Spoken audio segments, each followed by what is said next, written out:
இலங்கையில் நெதர்லாந்து நாட்டைச் சேர்ந்த பெண்மணியின் வியக்க வைக்கும் விவசாய பண்ணை.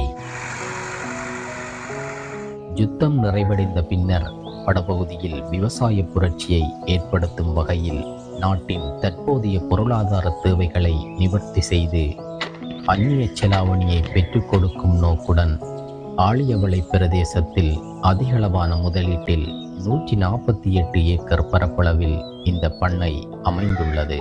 இந்த பண்ணையில் நன்னீர் மீன்பிடி வளர்ப்பு, கால்நடை வளர்ப்பு, தென்னை மற்றும் ஏனைய பயிர்ச்செய்கை என வெளிநாடுகளில் காணப்படும் விவசாய பண்ணைகளைப் போல் இந்த பண்ணை உருவாக்கப்பட்டுள்ளது.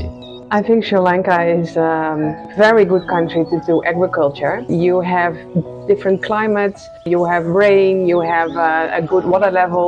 There's enough flat land everywhere. I really think everyone can be a farmer here in this country. Many more possibilities here.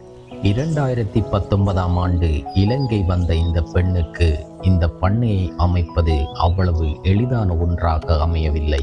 இருந்தும் தனது முயற்சியை கைவிடாமல் தனக்கென ஒரு பாதையை உருவாக்கினார்.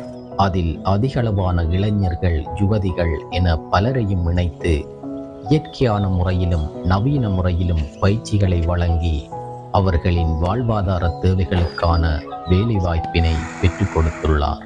எமது நாட்டில் வேலை வாய்ப்புகள் இல்லை என்று வெளிநாடுகளுக்கு செல்லும் எம்மவர்கள் மத்தியில் வெளிநாட்டில் இருந்து வந்து எமது நாட்டில் விவசாயம் செய்யும் இந்த முயற்சியாளருக்கு எமது வாழ்த்துக்கள்.